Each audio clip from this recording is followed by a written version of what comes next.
Welcome to Strangers and Aliens. This episode, the state of the Star Wars address.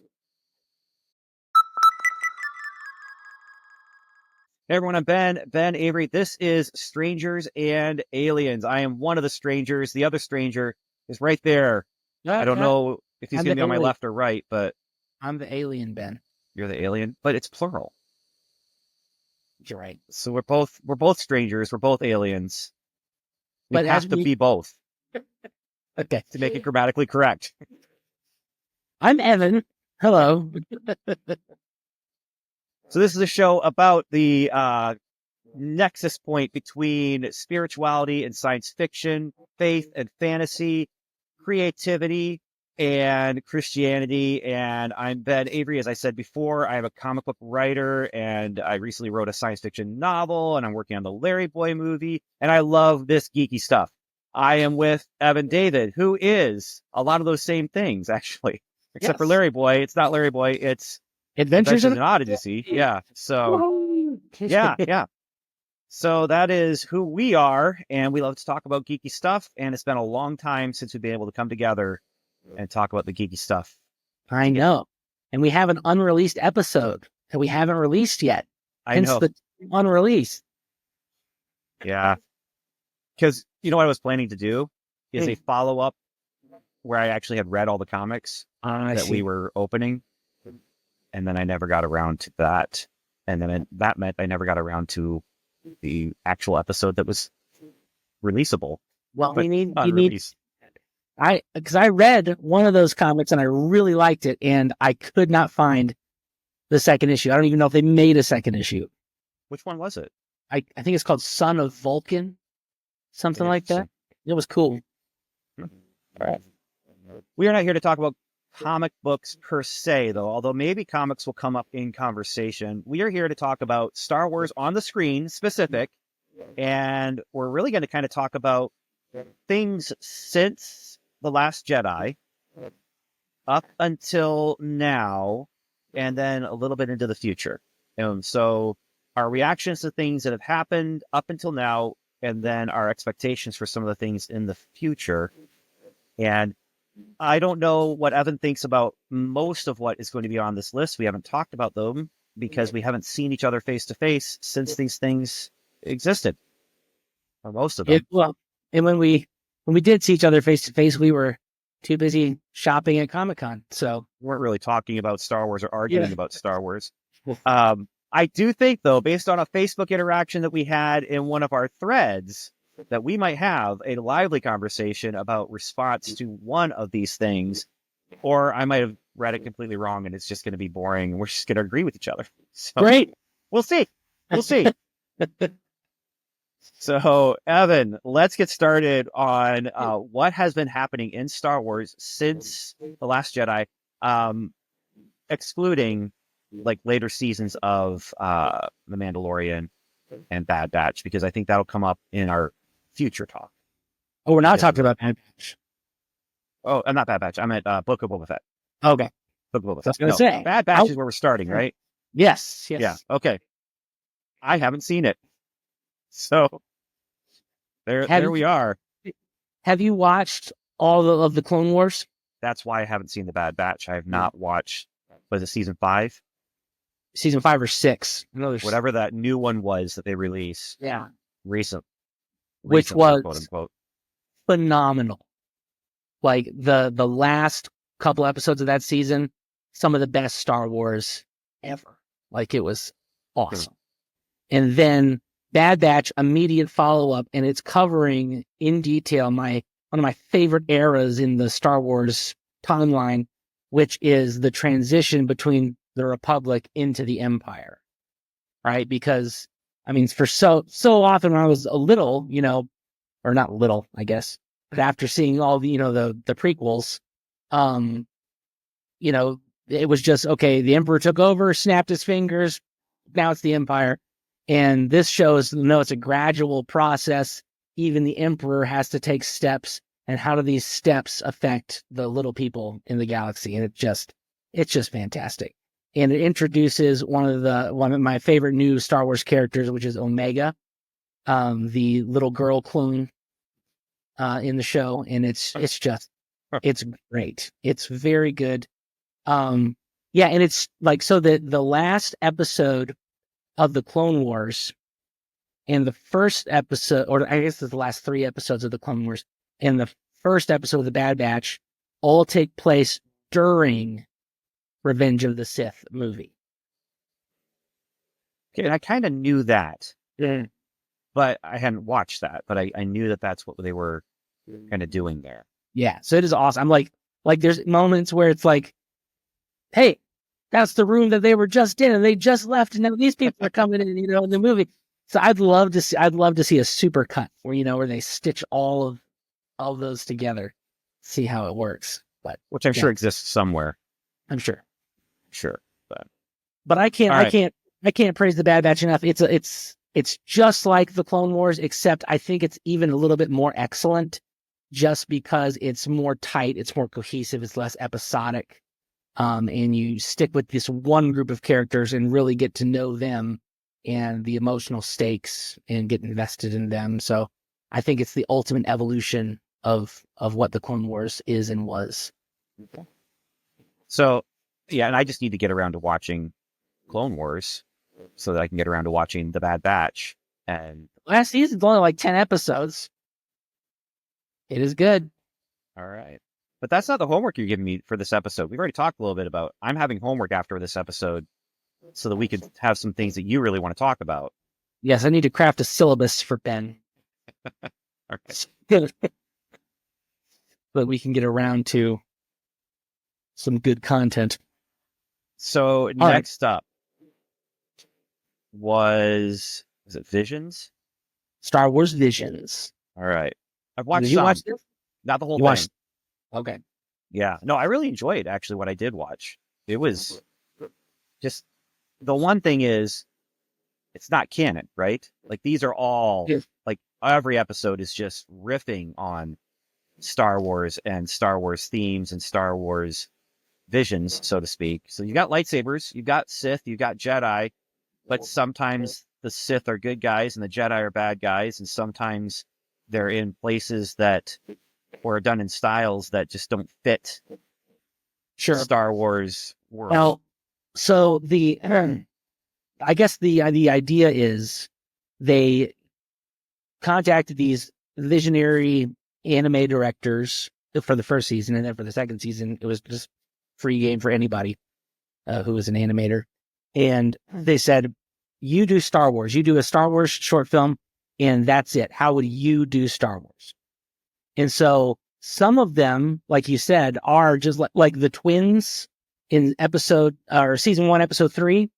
That is like they've took the entire Star Wars aesthetic and condensed it into one super dense, epic, metaphorical parable almost. Like, yeah. It's crazy. So I enjoyed that one. I also really enjoyed the Samurai Ronin one. The duel. The guy comes into town and it's done basically like a Akira Kurosawa movie. Yeah. Where it's that Western flavor with the samurai aesthetic. Yeah. Well, and then you have TOB1, which is another one of those where it's like we took the Star Wars aesthetic and we just put it on top of Astro Boy. And that's what we did. And so some of them, yes, you're right, it's definitely not canon. It's just kind of like this strange Star Wars fever dream that these guys are doing, But then some of them could very much fit, you could just insert it right there and it would fit perfectly into canon. And I like those ones the best. But yeah. I have to say my favorite, I don't think it's considered a Visions. I think it was a one-shot, one-off special, but Grogu and the Dust Bunnies. That's probably my favorite. I've never even seen that. It's a short, and it's Grogu, and it's Dust Bunnies from Studio Ghibli. And so imagine those Dust Bunnies from My Neighbor Totoro. It's Grogu dealing with them. And it's a delight. That's good. Well, so I want to go through the first season here and because I love, and just brief comments about him. I love the duel, like you said. I don't, if that fits into canon, it's like some time way in the future, past the sequels, you know. Here's how I know it doesn't fit into canon is that Mm. I listened to the novel that is based on this. Oh, and really? it is totally not canon. The novel like takes this scene as like the inciting incident and then carries on from there. Interesting. And it is not canon. Like Okay. clearly. Yeah. Yeah. Then this one is probably my. There's like three of them that contend for my favorite. This one is one of them. Episode 5, The Ninth Jedi. Have you seen that one? Yes. Yeah. That one's real cool. And that could fit into canon too, in your head canon if you wanted. Yeah. And that takes place far in the future after the Jedi are all but, gone. The Village Bride was a good one too. I like it. Very Japanese. That one takes place in between the prequels trilogy and the original trilogy. Have you seen that one? I'm not sure if I saw that one. That was good. It's like it is a very like Kurosawa type of thing where this Jedi girl who survived the purge comes to this, remote village, and then these guys come in, these mercenary, warlord dudes, and they I all did have, get that far. Yep, I did see that they one. have, they have repurposed battle droids, in there. Yeah. And it's cool. The Elder is another one that I really like, and that one could fit into your head canon. That's another one that's contends for my favorite. And that's where two Jedi, this would be before the prequels, are hunting down a Sith. He's like this old guy, the anime trope where it's the old master who's like, he shouldn't be able to, fight as well as he does. Leap and jump and yeah. Yeah. And then this one's probably the most famous one from Star Wars Visions, the Lop and Ocho. Did you see that one? I don't know. That's with the bunny girl, the anthropomorphic bunny girl. I don't think I saw that one then. Okay. Pretty good. That right. And that can fit right into canon. I think it's also paying homage to that bunny character from the Star Wars Jackson, comic yeah, that George Lucas hated. Mm-hmm. But they've made it cool though. They made it cool. It was cool when it wasn't cool, man. It's and also then kind of stupid, but it was cool. Mm-hmm. And then this last one is Akakiri. And this one was good, but it was strange. It was like this guy, basically the Jedi sells his soul and becomes a Sith to save the woman he loves. Kind of like Anakin. So, and then season 2, they decided to branch out from anime and let any sort of animation style come in and do it. And I didn't like it as much. Okay. Yeah, didn't speak to me as much. So I definitely did not watch season 2, but I can't remember where I left off in season 1. So I believe there's one by Aardman or something that looks exactly like Aardman. I think it is by Aardman because I think I remember hearing about that. Yeah, and I like that one. That was fun. Definitely, I think not canon, or I don't think you could even fit it into your head canon. Yeah, there was a couple of good ones, but didn't really speak to me. Fair. All right. So next, as far as like the chronological releases, was based on this article that we're using as our reference point, Kenobi. Ah, yes. What were your thoughts about Kenobi? Well, I really liked it. I did see a version where somebody cut it up and made the 2-hour movie version out of the whole show, and that was better? much. I believe it. But I loved the all the Darth Vader stuff. That was fantastic. Really liked that.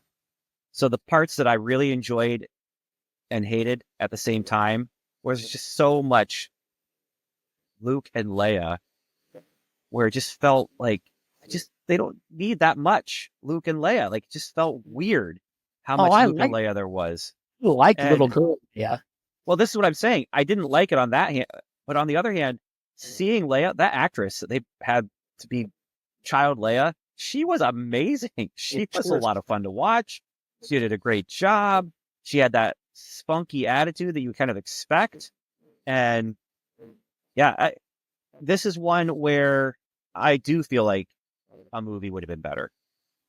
I feel like they had to stretch it out, and with prestige television, like we're talking about right now, you do get things that you wouldn't get in a movie, because you get like the opening scenes where it's basically the first episode of just him going through life and like going to work, going through his day, coming home, being careful, spying on Luke, and all that stuff. That would be condensed into like 2 minutes, because we got to get on with the movie, and instead we get this kind of expanded. But honestly, seeing Ian McGregor as Obi-Wan was so much fun. Yeah. So much fun. Seeing this season between Revenge of the Sith and A New Hope, so much fun. And Hayden Christensen. Oh, yeah. It was fun to see him too. Yeah. Like, here he is. So even better in later shows where he comes back. This one was good, but I thought he did even better on the next entry. This is a next entry.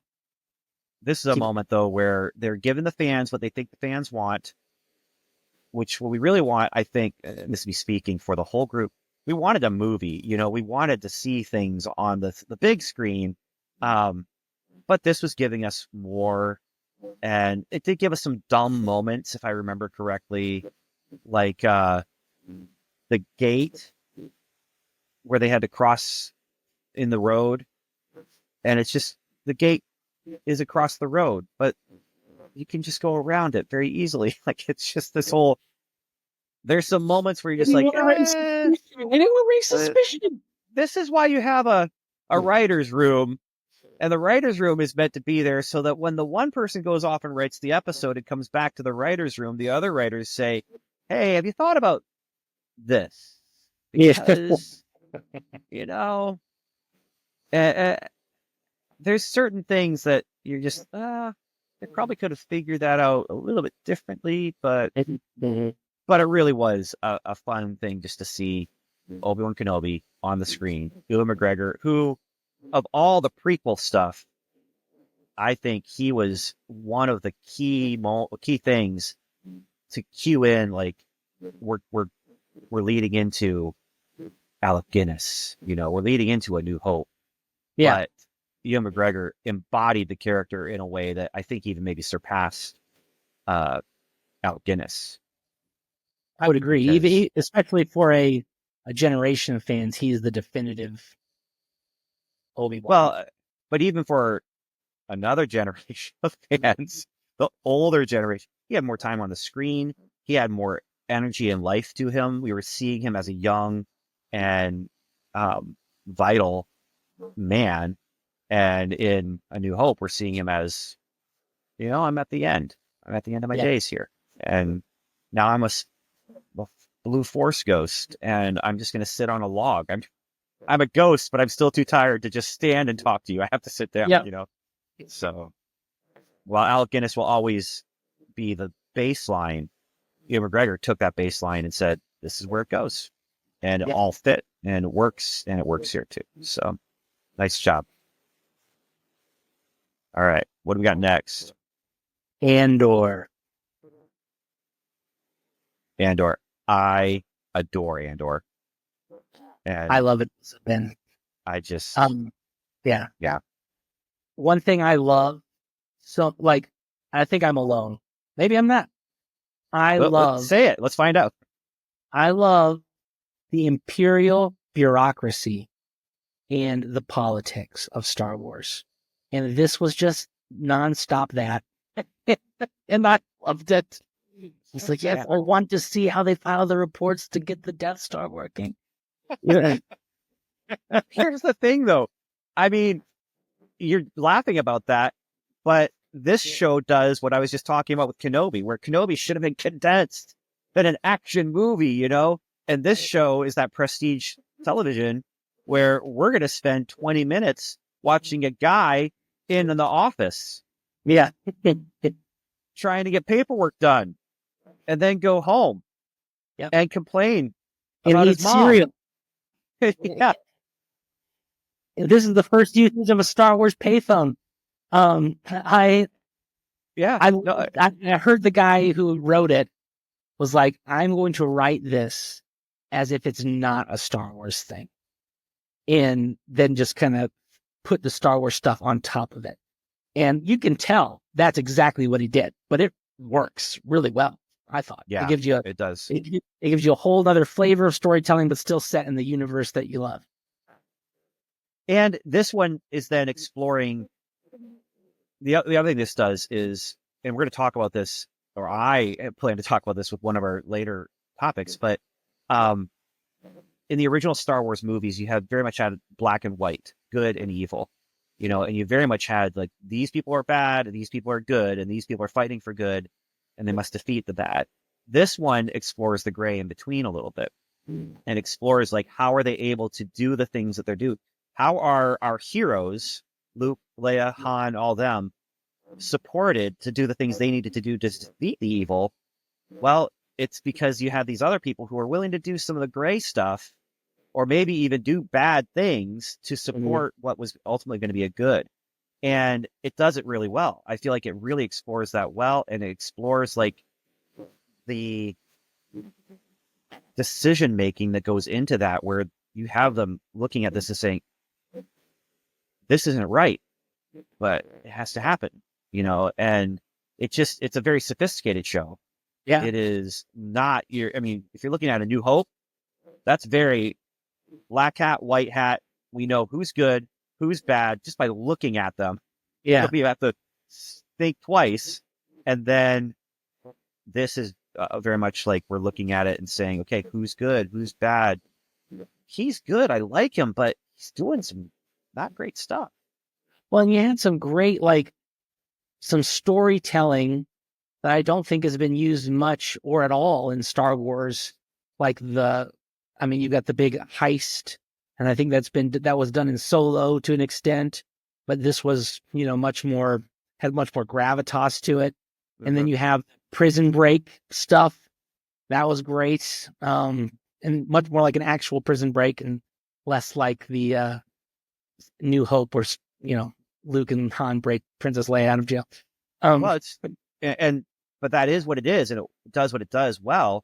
Mm-hmm. It's quick, action, pithy. We're going to get into it. We're going to, A New Hope is an emotional ride, but it's an emotional action adventure ride. You're going to delight at the end because the good guys triumph. Andor is an emotional ride. It's not so delightful. But, and of course, it all leads into Rogue One, and so what's going to happen. That's the other interesting thing is we know the end of most of, Andor, at the very least. We know the end of him. And we know Mon Mothma is going to go on to lead the rebellion. Oh, and so what a great character to focus on in that show. Her whole deal, that was one of the best parts of the show. I love that. What a surprising character to focus on. But again, the tension does not come from blasters and lightsabers. It comes from, I've moved money into a place that it shouldn't have been moved into, and normally they wouldn't notice, but now what do we do about this? And my husband has morals, and my daughter's following in his footsteps, and she's an angsty, rebellious teenager who looks up more to my sister, who's actually an assassin. Well, but then the whole using, and this is ingenious to me, it's again, you're not sitting in your seat is he going to be able to zap the Death Star? You're sitting in the seat are people going to believe the lie that the money was used for gambling? And that's why it disappeared? This is good stuff. You're right, though. It doesn't feel like Star Wars, but it does. And this is one where taking it and turning it on its head and exploring the different corners and stuff, I feel works so well, even though we're following characters with dubious moral centers. And there's so much good relational meat in the show. The guy who turns on them in the heist at the end, when everybody's dead except for 2 people, He's like, you know what? Why don't we just take the money and run? And Andor's like, how about I shoot you in the face? Yeah. Yeah. And the guy who was eating the cereal, and he's like, he falls in love with the Imperial security lady because she just is so by the book. It's like, you're so. It cracks me But up. he goes home to his mother. Like, this is Yeah. what I love. Like, he's got this career, but you know, yeah. yeah. All right. Yeah, and I love how you've seen in the movies and other shows, you see the high, riches and the heights of Coruscant, and you see the seedy underbelly. But here you get to see like the middle class, Yes. Yeah. scraping by, good stuff. Yeah. All right. Oh, and wait, sorry, I keep thinking of more stuff. You get to see the Daytona Beach of Star Wars. Well, and hey, the prison episode. Yeah. My word, that is just, it's depressing. It is long. And again, this is prestige television that you get to say, we're going to do a whole episode that's just this set and this place.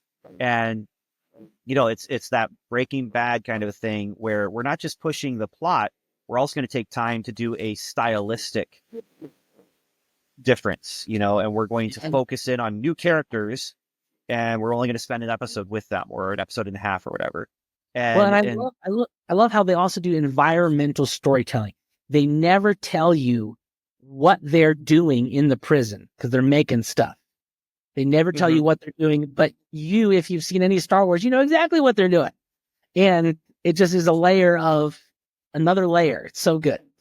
Well, and then they give you that reveal too at the end of the season, where you actually see the parts they were working on being integrated into the thing that's being made. Like and that's just, to me, even more heartbreaking for Andor. Like, here he is, and he was a part of course, this spoilers, I guess, but this breaks into, what ends up happening with Rogue One. He was a part of building the Death Star. Yeah. And that's one of those things where you don't think about this unless you're doing like hot takes ever. So I guess in some ways, maybe Andor is like the canonized hot take, but that whole spaced, what's his name? Scotty from the new Star Trek. Oh, I can't remember. I can't remember his name either right now. But anyway, talking about like, well, how many people were on the Death Star that were innocent civilians, and how many, the other coffee shop guy and and that kind of thing. Well, but here you actually see these people, and he had a hand in that. And morally, then how does that fit into just the morals of our world and of their world? He was being forced. It was prison labor to do something. It was ultimately going to be the great galaxy's immorality. The Death Star being one of the greatest immoral things in the galaxy far, far away, as a device and how it was going to be used. Yeah. So, okay, next up we have looks like Tales of the Jedi. Yeah, did you see this? No, dude. I know. This was awesome, especially the first season. So good, but you can't watch it until you watch the last season of Clone Wars because it ties into it. And the stuff that's going on, they focus on two characters, Count Dooku and Ahsoka, and you get to see Count Dooku's younger days when he was Qui-Gon's master, and how how he started shifting away. He started seeing like the Jedi they're too focused on rules, and because of that, they are letting innocents suffer. And it compares his style of Jediing to Mace Windu's, where Mace Windu it's by the book. We follow the council, we follow the rule, forget anything else. And Count Dooku's like, dude, we got to investigate this. The people are dying. There's something fishy going on here. And Hmm. because of that, Mace Windu gets promoted over him to the council because he went off book. And so that's really interesting. And so it gives you like the reasoning why Palpatine was able to sway him. Then we get to see his ultimate and final turn to the dark side when during the events of the Phantom Menace. Fascinating. Okay, well, It is awesome. so okay, I've got to watch Clone Wars, and then this I can mix in with Bad Batch, maybe. You can watch all of the Count Dooku episodes without watching any of the Clone Wars. Okay, all right. The only thing you need to know about for the Count Dooku episodes is episode 1 and episode 2. Which I've got that. Yeah. But then the other episodes focus on Ahsoka. And you would need to watch the Clone Wars All right. for that. Yeah. It shows what she does after the events of the Clone Wars, during the ending of episode 3, and then kind of like her first days living underground as a Jedi on the run. It's pretty good. All right. Who knew that Ahsoka, we'll talk about her, I'm sure, more, but who knew that Ahsoka was going to end up being a fan favorite? Yeah. And actually end up being a character that has a pretty sophisticated character arc as well. Oh, and I forgot one of the episodes in here, which you could watch this one before you watch anything else too. It's showing Ahsoka being born and first developing Jedi power. So if the Ahsoka show ends with her dying or something, that's a character we have from the moment of birth to death in Star Wars, her whole life. Pretty cool. Well, and I mean, think about how many characters we have like that. We have Luke and Leia. We have Anakin. We don't even Ahsoka. we don't have Anakin. Well, we don't have his birth, technically, Right. I guess. They talked about it, though. No, but if you're looking yeah, they talked about it. But if you're looking at like the Planet of the Apes movies with Caesar, you see when the moment he's born, you see the moment he dies, and everything in between.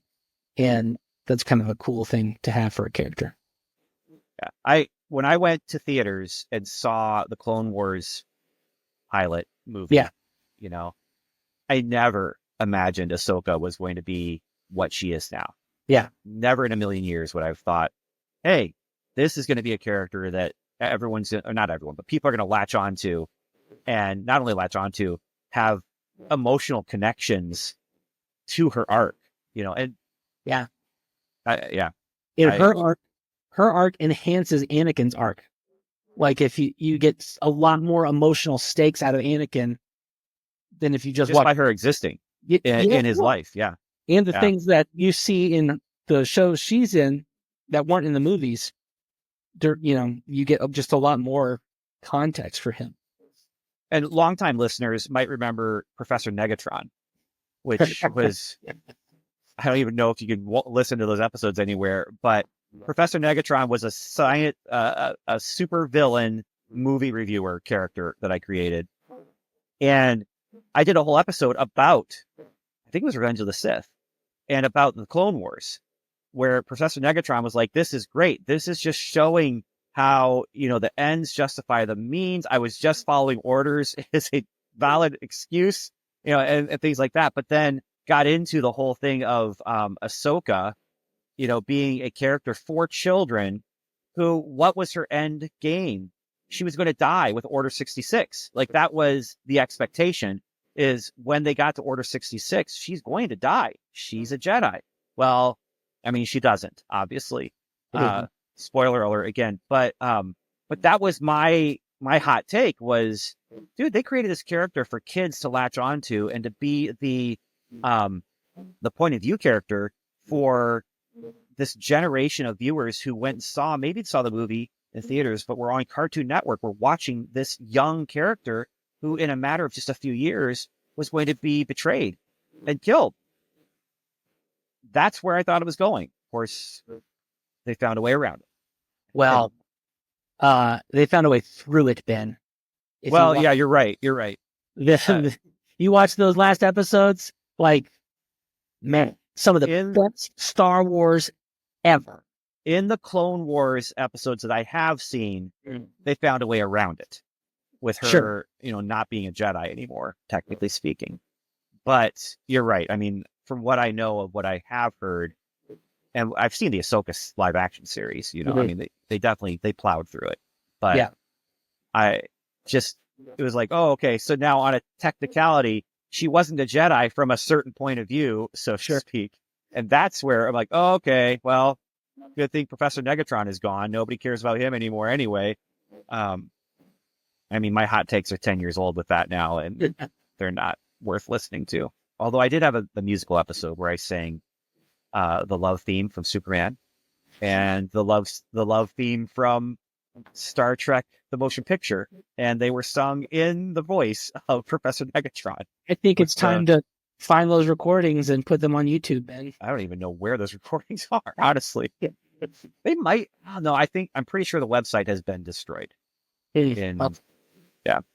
So anyway, that's Tales of the Jedi, and you've got me really, really hyped about that. It's cool. All right. Young Jedi Adventures, it looks like, is in here.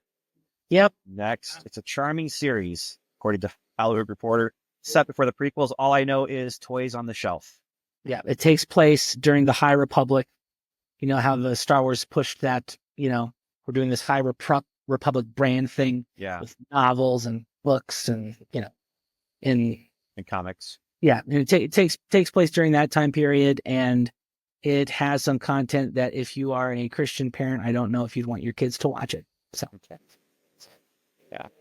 And I just haven't even bothered with, everything I've seen about it. I'm just like, you're not in that stage of life. I am not in that stage of life. With 4 college kids, 1 graduated college kid, 3 college kids, and a middle schooler. Yeah. I'm not there anymore. That brings us to Ahsoka. Woohoo! AKA Rebels Season 5. Yeah. Which I have seen all of Rebels. Nice. That series, man, my kids were into it. I was into it, and loved every minute of it. I really, really did. Yeah. It's very good, and this was more of that. And I don't think I had one problem with this show. I had one. What was your one problem? My one problem, and this is a problem with a lot of TV now anyway, and that is they couldn't just give us kind of an ending, but instead they gave us a cliffhanger. Yep. And the problem with a cliffhanger with any show like this is if there's not a season 2, do we get a resolution? Yep. And I mean, it's been a few years. I haven't heard anything about a season 2. I should say a few years. It's been not quite 2 years now, but close. Because they're not planning on the season 2. They're planning on the movie, the Star Wars Avengers. Yeah.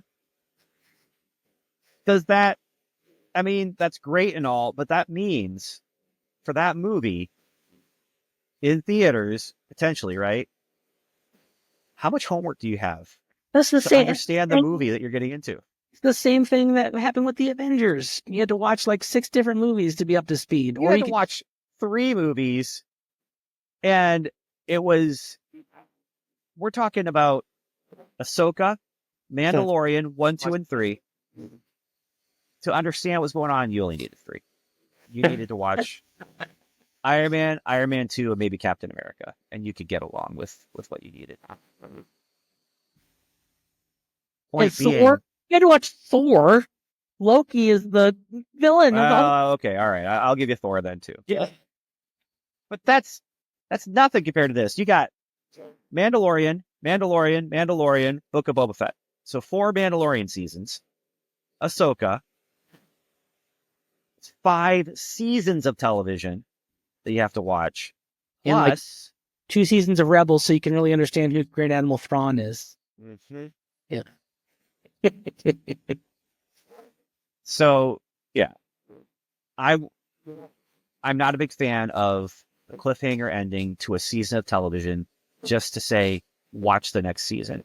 Now, I'll watch the next season, but I do like some resolution, and this one just left everyone in places where you're like, how are they going to get out of that? Yeah. How are they going to get out of that? What the heck are they going to do now? You know, like, I want next episode, but yeah, let's see. Maybe we'll get something. Hope Well, it's not a book. maybe they will do a season 2 because, I mean, the movie is going to be about Grand Admiral Thrawn, but then they left that whole cliffhanger thing with the rogue Jedi guy who was, searching for that secret temple or whatever. Yeah, but he passed away. I know, they're going to have to recast him. Yeah. Yeah. That. Okay. So that's Ahsoka. Fantastic, though. And is this where you were talking about with Hayden Christensen Yeah. being the even better? Yeah. Well, and I think that there was probably a more of an emotional connection when you bring him into this too, because this was all about the friendship that they had, and just some good stuff. It is the first time you see live action Clone Wars era Ahsoka, and Anakin's in his Clone Wars era armor and stuff. Mm-hmm. They're really bringing it all together. I thought it was awesome. Yeah. All right, what's next? Tales of the Empire. Right. I obviously haven't seen this. Haven't seen it. So this is another one where they could stitch it into episode 3. I want to watch the episode 3 with all the tidbits from all these different things stitched in together. But this one focuses on 2 characters. One is Barriss Offee. Are you familiar with her? No. She is she was one of the Jedi Padawans, and she's also the reason Ahsoka got kicked off the Jedi or was left, because she became disillusioned with Jedi, bombed the temple. They framed Ahsoka. So she was not in the Jedi Order when Order 66 happened. She was in prison. Oh. And so then they get her out of prison. They're like, you can rot in prison, or you can come and be a Inquisitor. So that's an interesting story.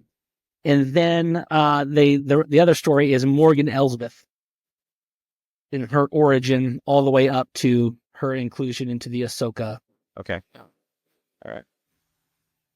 So you can watch the Morgan Elsbeth stuff without any homework.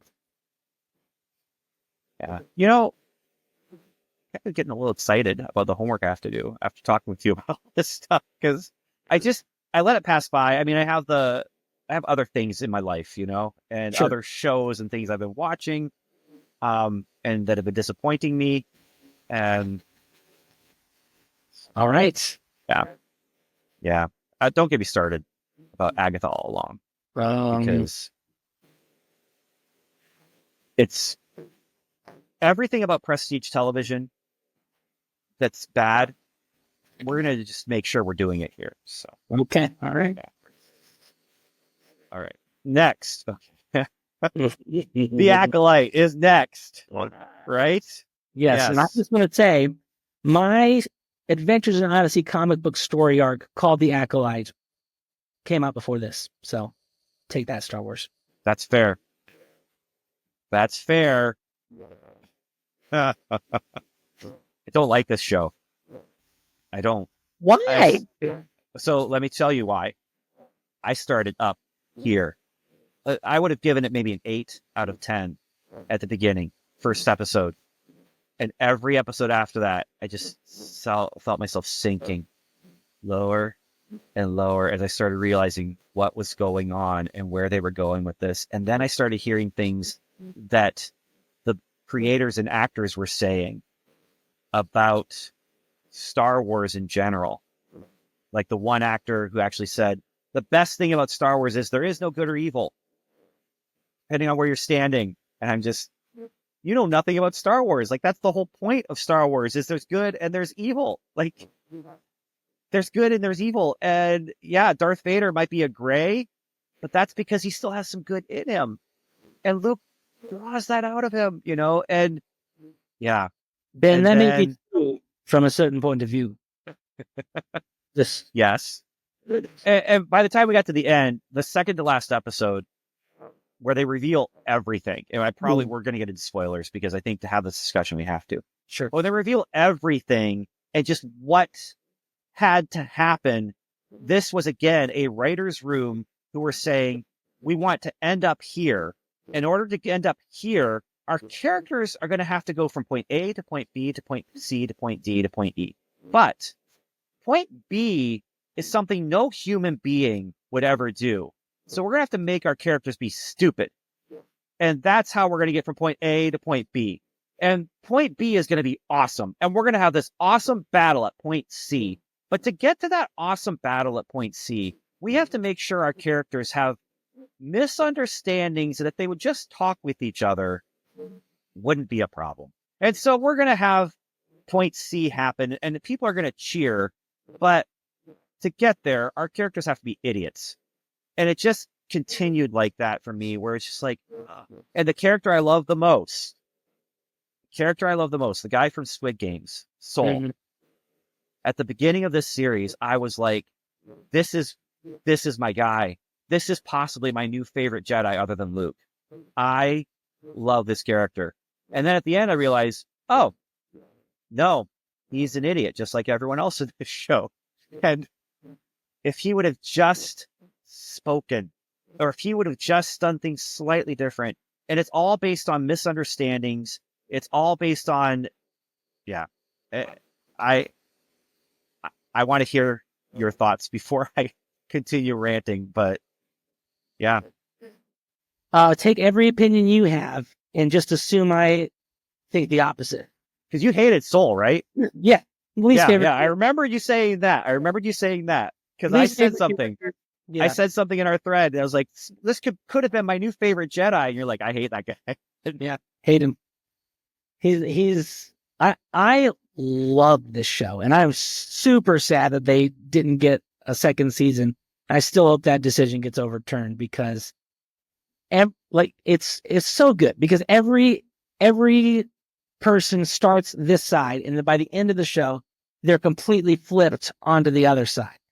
And the duality there is just awesome. And I love the bad guy is one of my new favorite bad guys in Star Wars. Again, though, to me, poor writing. Like the stuff that they have this character do, he didn't even need to do half of it. Like he's doing things by himself just to trick us as the viewer. Like he's pretending to be this whatever bumbling idiot or whatever in front of no one. Like it's just, yeah. And why did he need to do that in the first place? I think you're looking for things to dislike because I don't think that was. I am not. I didn't like them when they happened. They were happening. I'm just like, what? And then after the reveals, all Soul had to do, this is spoiler territory for sure. All Soul had to do was say, hey, it was tense standoff. Your mom and my guy were getting ready to fight. And then your other mom, was turning into a smoke demon. And it looked like she was attacking you. I was protecting you against what looked like that. That's all he had to say. Now, they might not have believed him, but he never, ever said anything to the point of, dude, your mom was turning into a smoke phoenix. And it looked bad. And I thought it was bad because it looked bad. And then as she was dying, this is probably where I most turned against it. I was going to do what you wanted. I was going to let her go. Like, okay. As last words, it really would have worked better if she hadn't just been turning into a ghost demon thing. And it was just this moment. And then back to duality. He runs and he's there in the cave. And there's the one girl, and there's the other girl, and they're on bridges that are falling, and the setup visually is wonderful. That dichotomy, the duality, they're there on both sides. He's trying to rescue them both, and then the bridges start to fall, and he can't use the Force enough to hold the bridges up. But he could have maybe used the Force to bring the kids over. Like, couldn't he just changed strategist a little. And again, he turned into a doofus, and then they said that the temple burned down. Temple did not burn down. They never showed the temple burning down. Temple was made out of rock, and there's fire, but it's made out of rock. The people who were all dead, they were never burned. And again, the killing of the entire coven, it was unstoppable and not on purpose. That's what happened. The whole thing were just like these whole setups, and could have been explained, but they never explained it. Instead, they decided to lie about it. And if nothing else, it is definitely a morality tale about truth and honesty. Maybe. I had no problems with it, and I loved every episode. All right. My last problem with it. Oh, go ahead. What were you going to say? I was saying in every episode, like I started down here, in every episode, I was like, this is awesome. So I do wish it got a season 2. I do. Because of the ending. Because if there had been a season 2, there might have been an opportunity for it to repair the things I had problems with and stop saying evil is good. Evil can be right. Killing can be the only possible thing. And it ends on a note of triumph where she has decided, I'm embracing evil. And it ends with the music swelling as if to say, this was the right choice. This is not like in Revenge of the Sith, where evil triumphs and people have turned to evil, but it is clearly a tragedy. It is clearly a bad thing that's just happened. But instead, they're swelling the music. And then afterwards, I'm reading things about the showrunner where she's talking about, like, this was her only possible choice. This is the only way it could go for her. This is the right way for it to go for her. When she killed Soul, that was the only choice she could have had. That was the best choice she could have had. It was the right choice that she had. Yeah, and they're talking about that, like, and so then even more, I'm like, well, season 2 probably wouldn't have turned out to fix the things I have problems with. But because there wasn't a season 2 to see, is there redemption for these characters? That's the thing, is because of the way seasons end, we end on a cliffhanger. We don't know what's going to happen next. And in a season 2, we might have seen some redemption that I would have responded better to and enjoyed more. So, yeah. All right. I got it off my chest. It's done. It's done.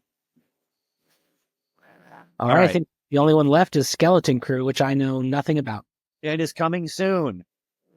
So I'm excited about this one. I really am. Well, here's what I know about it. It's set in the Mandalorian time period. It is about kids on a spaceship with Jude Law, who might be a disgraced Jedi. I don't know. From the preview, though, it's suggested that there's more to him, and they meet him in a prison or something like that. And I'm very excited about the possibilities of this, because this one feels like we're moving away from some of those gray areas and moving more back to the good versus evil action adventure kind of a thing. So we'll see. We'll see. The other thing is, you were talking about how your episode of The Acolyte on Adventures in Odyssey came before Star Wars. So take that, Star Wars.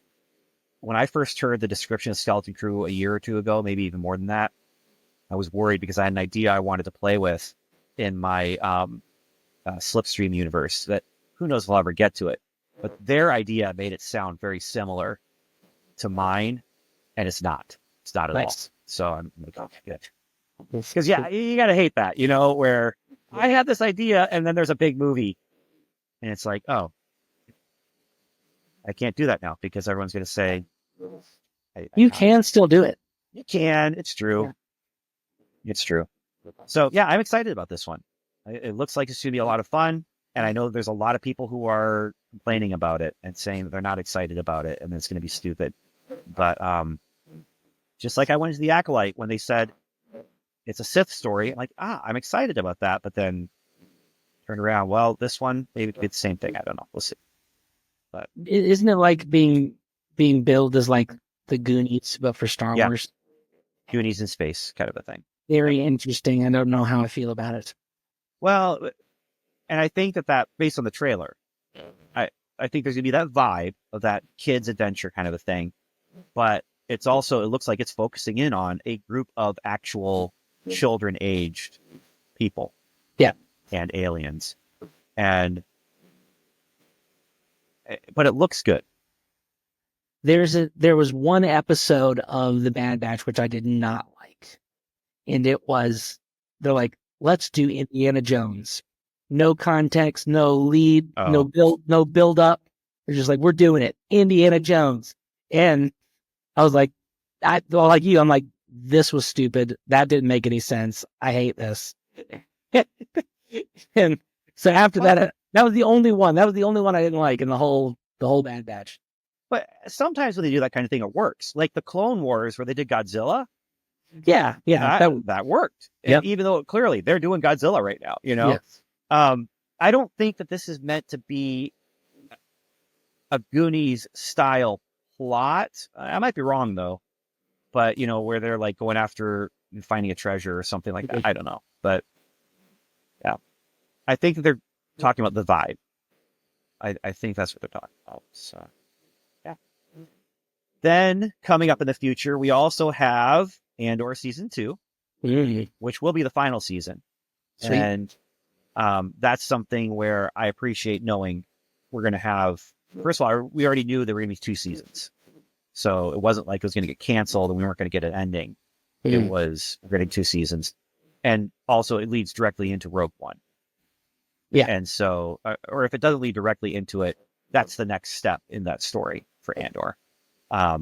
So that's, I'm excited about that. The thing I'm not sure about, and this is interesting, and that is the next silver screen, big screen adventure for Star Wars is going to be called The Mandalorian and Grogu. Yeah, That's all I know about it is the title. He better get little tiny Mandalorian armor to wear and a helmet. I need to see that in this movie. Obviously, I just feel like Disney, Kathleen Kennedy, they're like, okay, so nothing's working the way we thought it was going to work. The Acolyte was supposed to be big, and it got some of our worst viewing numbers. Book of Boba Fett, Mandalorian season 3, we're okay. We kind of capped things off with Mandalorian season 3. I don't know why we didn't call Book of Boba Fett Mandalorian season 3. Yeah. Book of Boba Fett, and then Mandalorian season 4 would be. Yeah, I don't know why we didn't do that. That was a little misstep. The movie stuff we have planned, it's kind of a risk now.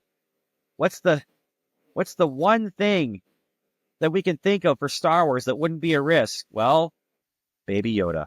Yes, there will be people who turn out into the theaters just because they have Baby Yoda necklaces, and in their college room they have a stuffed Baby Yoda, and they have T-shirts of Baby Yoda, and they may not know Baby Yoda's name. Can we call it Star Wars Baby Yoda? Can we do that? No, we can't do that. We'll have to count on them maybe remembering that his name is actually Grogu. But, okay, so I'm making fun a little bit, but I think it's smart. I do. I think it's smart, and if it's a good movie, it's a good movie. Again, what on earth is the movie going to be about? Well, here's what I think that they were, because you're talking about the Avengers, right? Like all that build up, and they were meant to have the Rangers of the New Republic series. Yeah. It got canceled because of Gina Carano. Yeah. I mean, they canceled that series because she was going to be the lead of that series. And then, and it was supposed to be like Ahsoka and The Mandalorian. They were all going to lead into a series that would have been like set in that time period and kind of crossed over with all 3 of those series. Mm-hmm.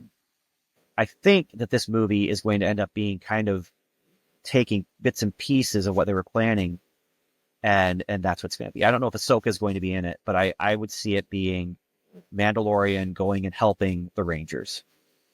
Because honestly, season 3 of The Mandalorian where it ended with that closing iris on Mandalorian sitting on his porch and just getting ready to enjoy retired life with his found family of Baby Yoda.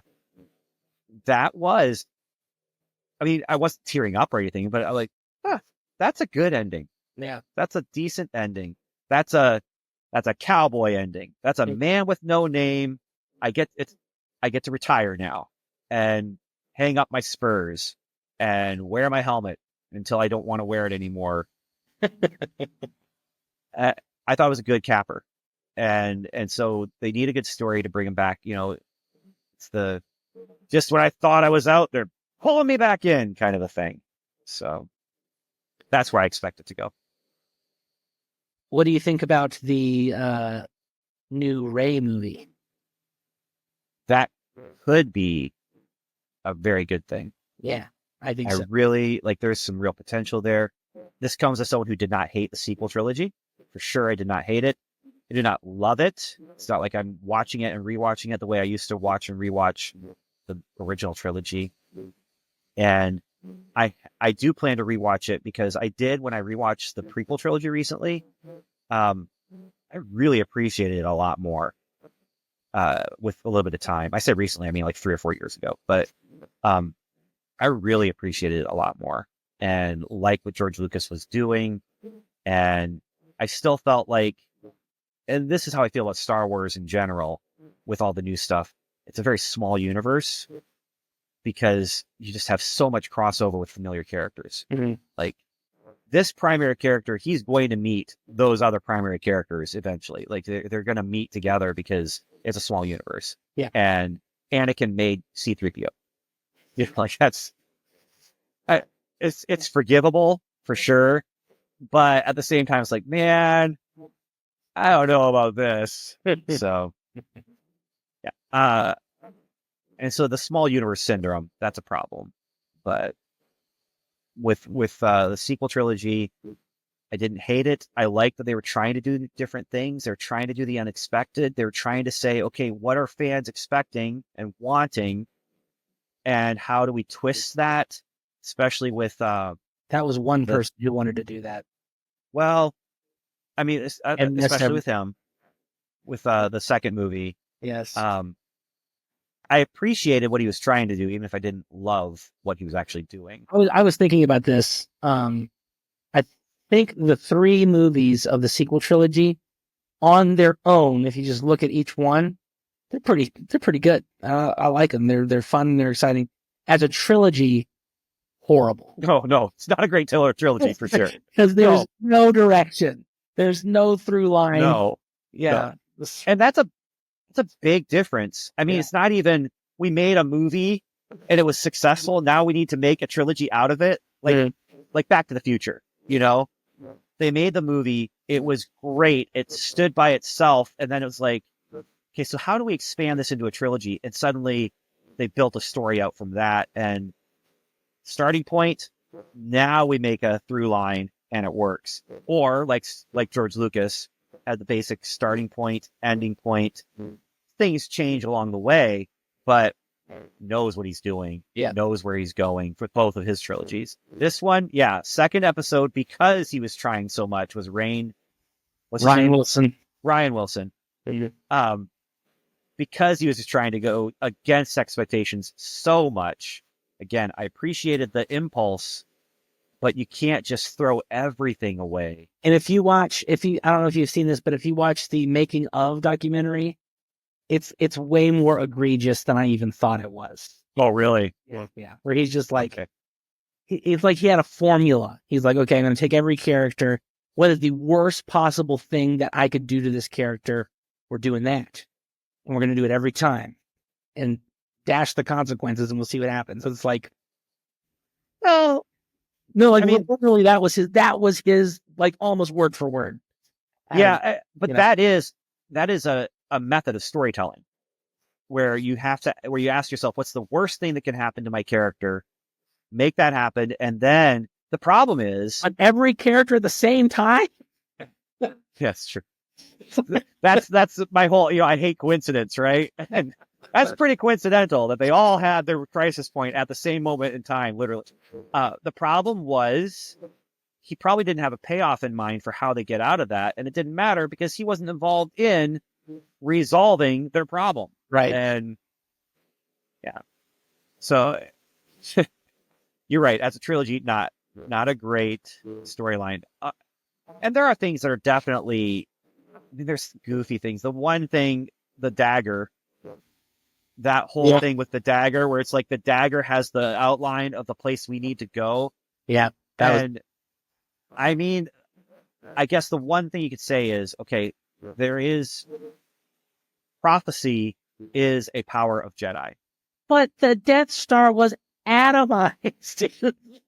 I'm just saying you could, but they don't even really address the fact that this is so. And why is it like this? Well, you have to provide that. Well, maybe it was the it was silly. It was silly. Yeah. That was really the only problem I had with the Rise of Skywalker. I really liked a lot of the stuff they did in that. I really liked how they made the Rey and Kylo Ren a dyad in the Force. I thought that was cool. Yeah. And it gave them some cool Force powers. That was neat. The one thing I wish they would have done that I don't know if it would have worked, but just left the Emperor out of it and just kept Snoke. And let Snoke have that whole. Well, and whose fault is that? Brian Johnson. Yeah, it is. J.J. Abrams comes back. He's like, okay, well now we have no villain.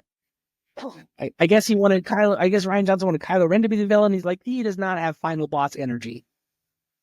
You need somebody with final boss energy. Yeah. I just, to me, bringing back the Emperor like that in some ways took away from how much I loved the power of those final moments of Return of the Jedi. Yeah. Of Darth Vader destroying the evil that had pulled him over to the dark side. And then losing his own life in the process, but also finding some redemption. And, none of these movies are perfect. That's something, though. I mean, they're not perfect. They are, especially the first trilogy, very simplistic in some ways about just it's good versus evil. Mm-hmm. But I like that. And I do very much appreciate all of the world building that fills in the gaps and the plot holes that are done in the comics and the novels, because they really make it make sense and they really make it work. Like they take these things that don't. You're like, wait, what about this in the movies? And they're like, oh, read this book. And then you're like, oh, that makes perfect sense now. Yeah. Of course, that's people coming back with spackle and like putting it on the wall and fixing it after the fact. But new readers who are born after the fact, they won't know, unless they do their research. And it's like, it's always been this way. This is the gospel, Yeah. But to me, and I'm not getting into those books. I mean, the one book I read in the Star Wars universe has been not canon. It's that samurai one or whatever. I can't remember what it's called, but based on the Visions episode. I feel like original trilogy, what we saw on screen was enough. There were blanks left to fill for sure, but it was enough. Prequel trilogy, honestly, without the Clone Wars, was still enough. Sure. Clone Wars did make things a little more emotionally deep and allow us to see Anakin's downfall, so it wasn't quite nearly as abrupt as we got in Revenge of the Sith. And then, like you said, not a perfect sequel trilogy, not a great trilogy, but I enjoyed the movies as we went along. And yeah. So. You know what I did? What? I watched them for whatever reason. I don't know why I was in the mood to do this. I watched them in reverse. I watched 9, 8, and 7. And I really enjoyed it a lot better. Interesting. So maybe try that next time. So what are you expecting them from this Rey movie? First of all, are you hoping for it to happen? Yes. And okay. Yeah, I think Daisy Ridley did a great job, and I really don't. I think they left a lot of things unexplored for that character that they could have gone like. Oh yeah.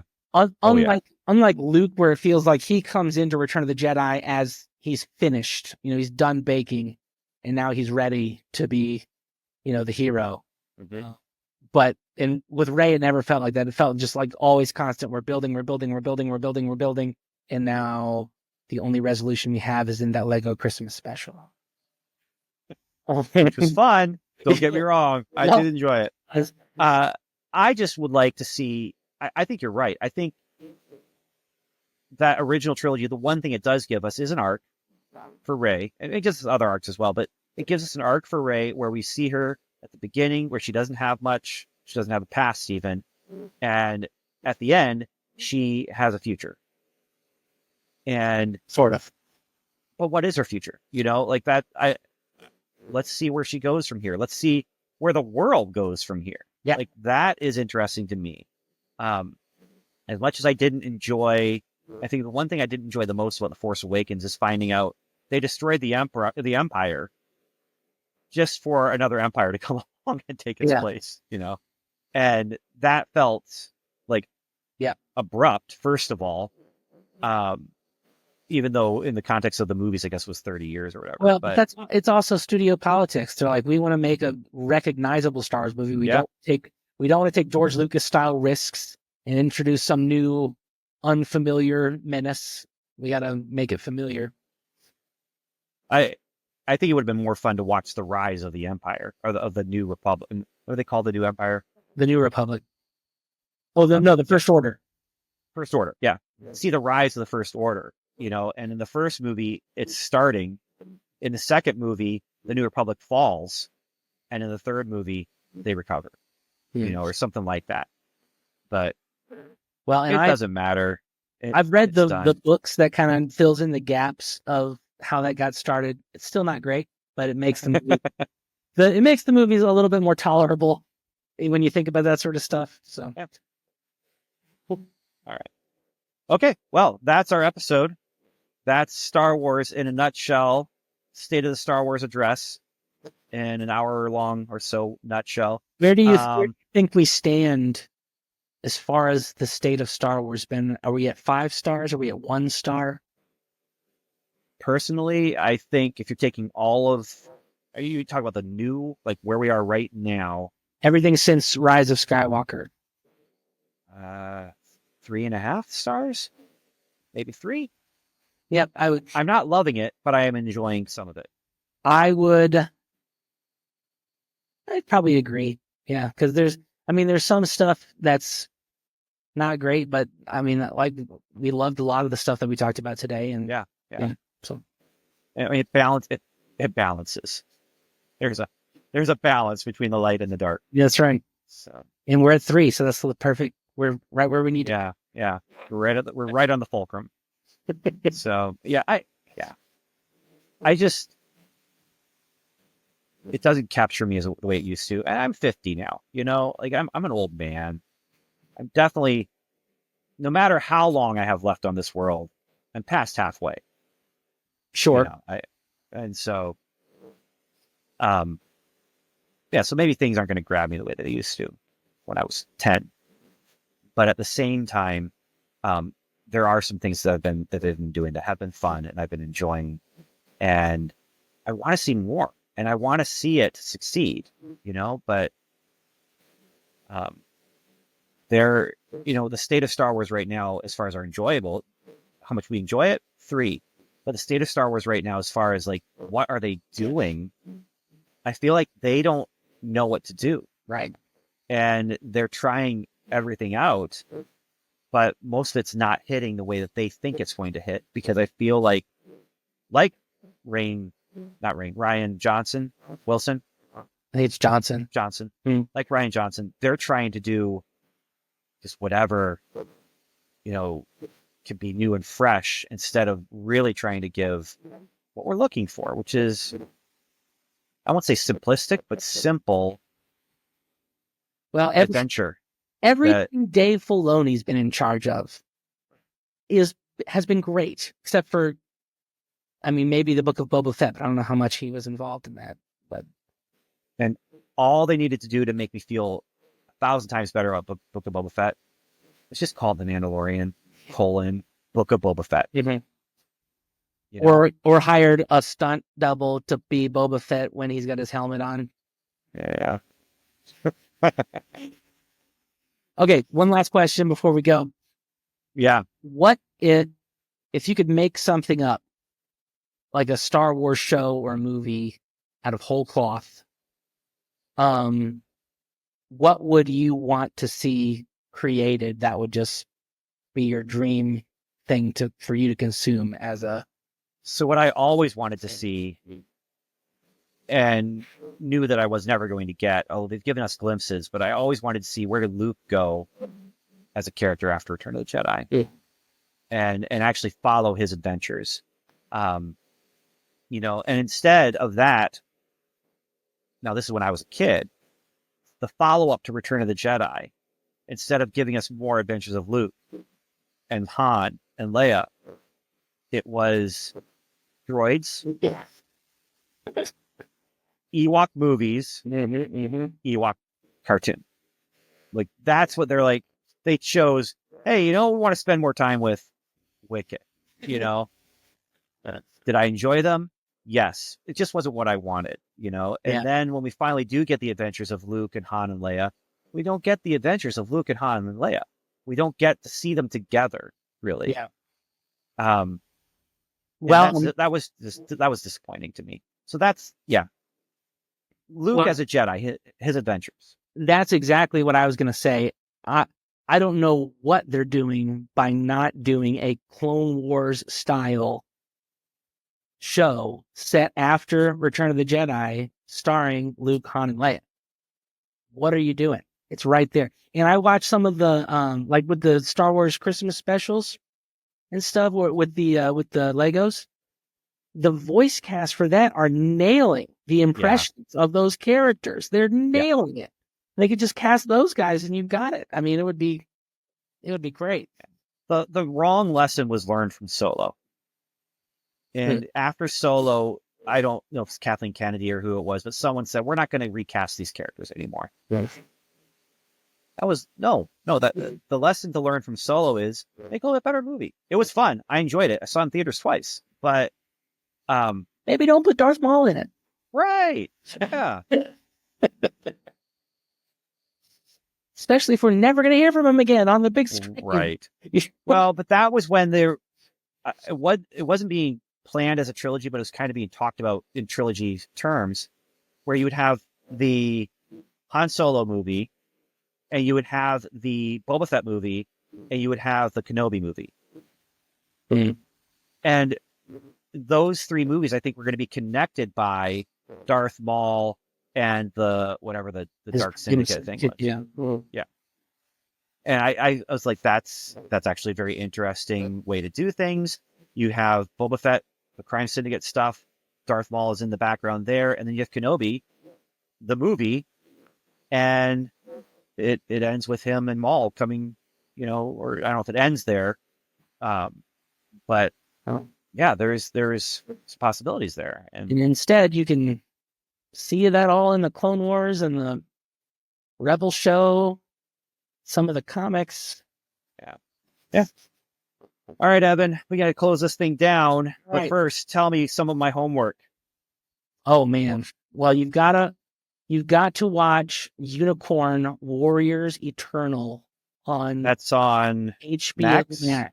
Yes. All right. That's the only pulling up HBO Max right now. It would be nice if you could watch My Adventures with Superman, which is also on HBO Max. So the one that I'm flirting with on Max is the Superman and Lois show.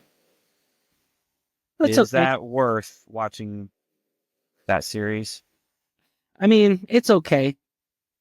It's like a step above the CW. I honestly like My Adventures with Superman a lot more. Okay. Yeah. All right. It's fair. All right, Evan. Thank you. Thank you. Let's do this again sometime. And if you are listening at home or watching at home or whatever, and you'd like to join this conversation, please email us at studioavery@gmail.com. You can send voice messages there. You can send text there. And you can also leave comments on the YouTube channel below, or you can leave comments on our blog post, strangersandaliens.com. And until next time, everyone who has joined us, thank you so much for spending time with us. And wherever your journeys take you, I want to wish you Godspeed.